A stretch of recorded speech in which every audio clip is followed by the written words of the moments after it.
Shalom. First and foremost, I want to give all praises, honor, and glory to Yahweh, Bahasham Yahushai, Bahasham, Rachak Kodash.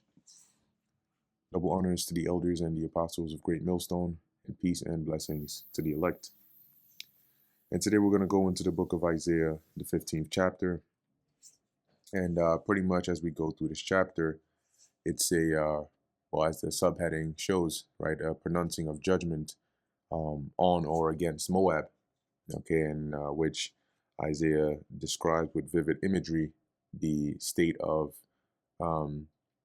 chaos and mourning that the Moabites are going to be in with this judgment the Lord will bring upon them.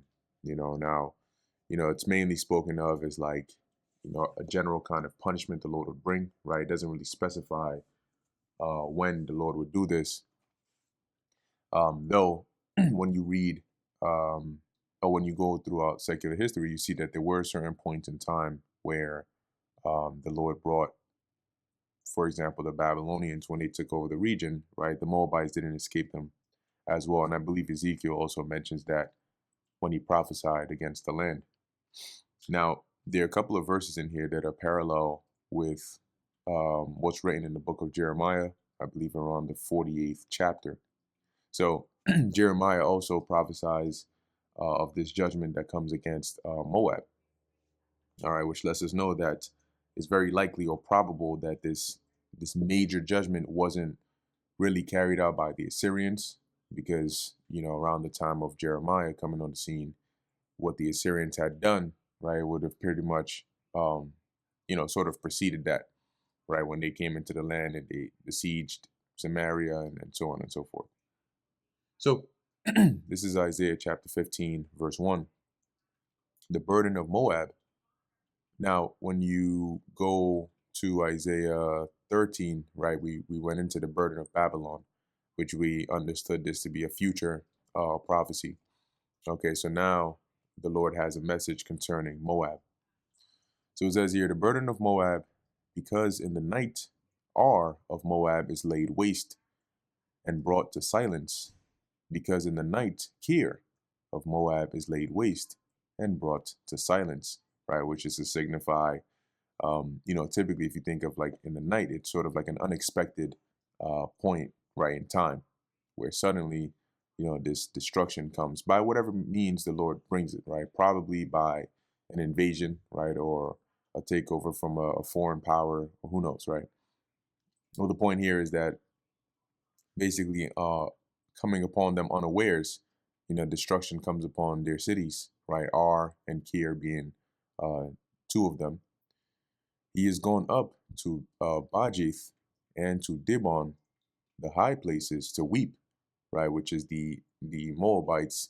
Basically, when this destruction comes upon them, right, they're going to start mourning. They're going to go up to their high places, which are places where they worship and sacrifice unto their idols, and weep and mourn. It says here, Moab shall howl over Nebo and over Medeba.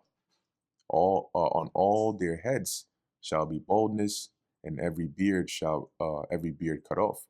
And right, the baldness of the head, the beard, those were signs of mourning.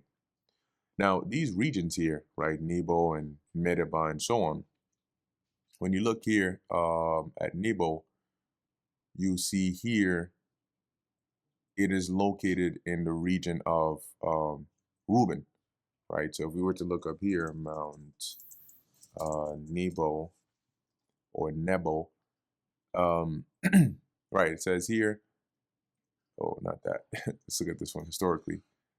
Here we go. So Mount Nebo is an elevated ridge located in Jordan, approximately 700 meters above sea level. Part of the Abarim mountain range. Mount Nebo is mentioned in the Bible as the place where Moses was granted a view of the promised land before his death. Now, what's interesting about this is, like I showed on here, this was within the region of Reuben. However, at this point in time, when this prophecy was being given, the Moabites had regained some of these territories back. And when you go back during the time of, because we had pretty much all these nations, these neighboring nations in subjection under us, right? Going back to the time of King David and then the kings following him. But I believe around the time of Ahab is where you had the revolt, or at least when you look into the Mesha Stele, right, that Moabite king Mesha goes into that, how they ended up basically revolting and gaining some of those cities back. So I looked it up here, right? Which cities did Mesha get back from Ahab? It says here, King Mesha of Moab regained control of the cities of Nebo and Horonaim, which had previously been under the control of Ahab of Israel. The Mesha Stele, also known as the Moabite Stone, records this event, detailing Mesha's successful rebellion against Israel and his liberation of Moab from their suzerainty. So, in other words, their lordship or their control over them. The stele further mentions that Mesha's actions were directed by his deity Chemosh, the primary Moabite god.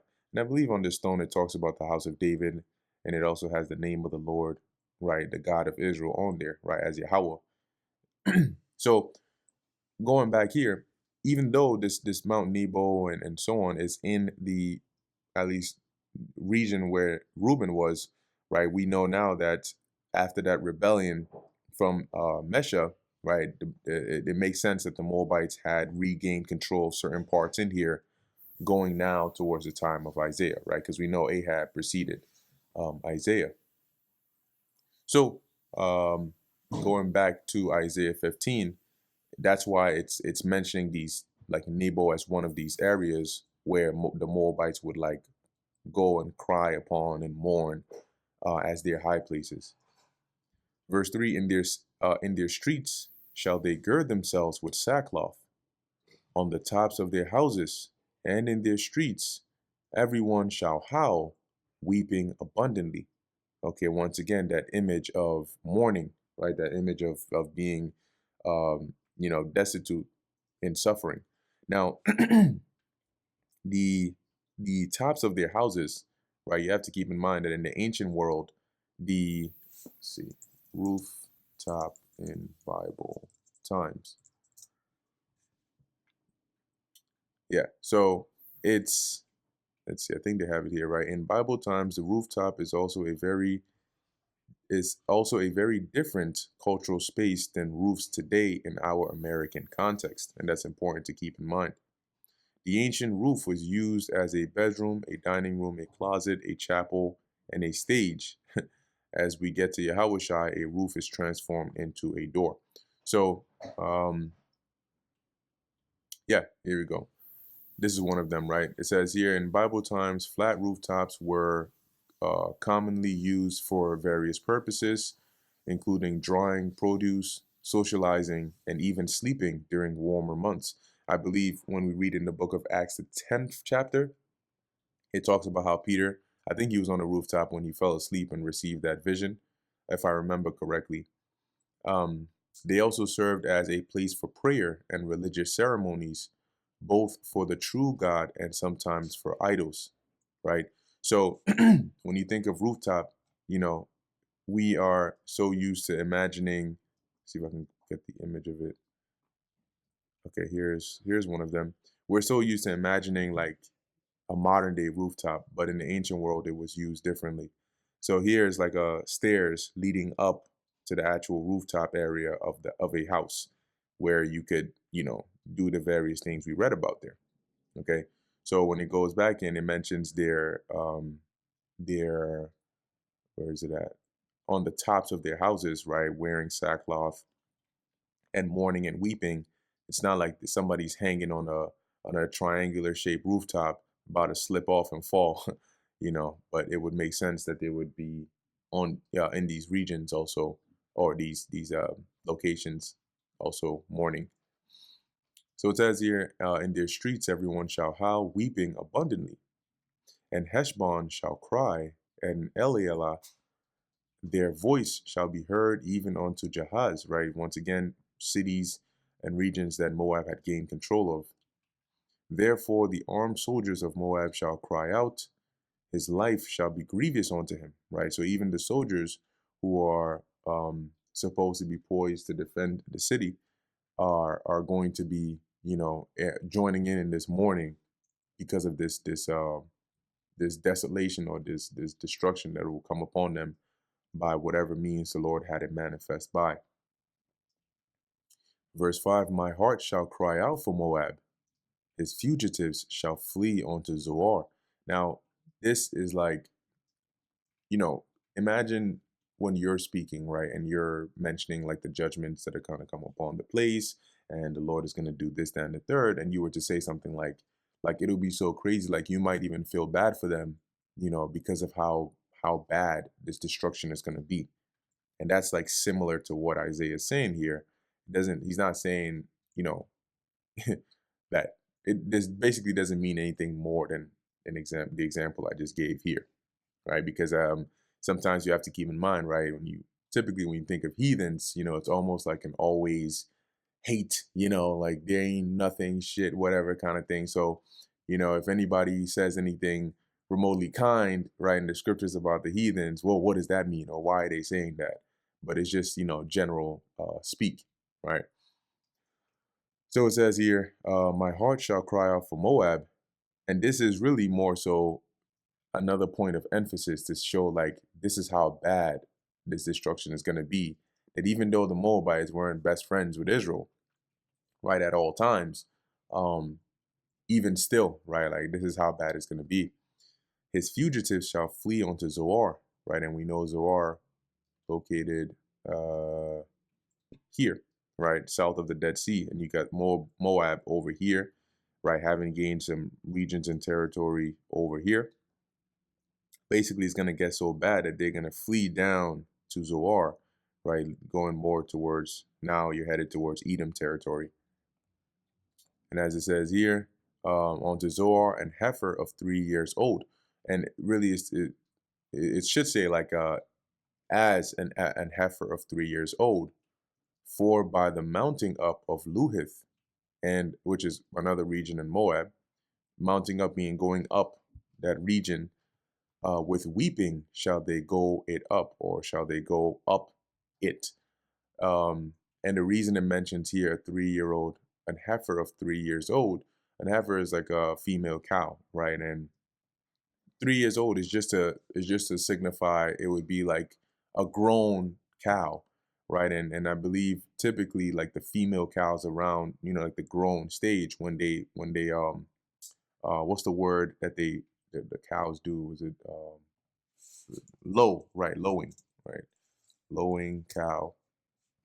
Yeah, it says lowing refers to the vocal sound made by cattle, often described as a deep, long moo or bellow, right? And so here it's describing, well, Isaiah is describing like this state of mourning, like similar to like if you were to hear a grown heifer lowing, right, or making that moo sound. Now he's not saying that the Moabites are going to be mooing, but it's just a comparison of like just hearing all those crying sounds and mourning sounds, like as if a heifer was like intensely lowing. That's why it mentions that comparison there, and then mentions right with weeping shall they go up, for in the way of Horonaim they shall raise up a cry of destruction. Right, so this is all. This is why it's mentioned as a burden of Moab, because this would be a destruction the Lord would bring upon the Moabites. For the waters of Nimrim shall be desolate. Right, once again, a location there um, in Moab. For the hay is withered away, the grass faileth, and there is no green thing. Right, so now you're going into like you having destruction. The soldiers are not fighting. The people are mourning in the streets. Now they basically have no water, right? There's no crops, like none of that stuff. Therefore, the abundance they have gotten, and that which they have laid up, shall they carry away to the brook of the willows, right? So the things that they had stored up, whatever surplus they had over the various years, they would take that with them as they basically are fleeing from the land from this destruction. Okay, as it mentions to the brook of the willows.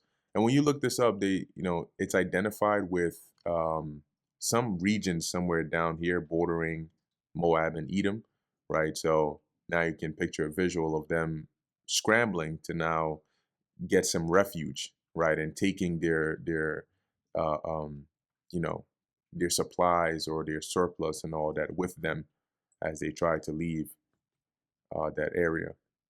Verse 8, for the cry is gone round about the borders of Moab. So everywhere, right, there's this lamentation.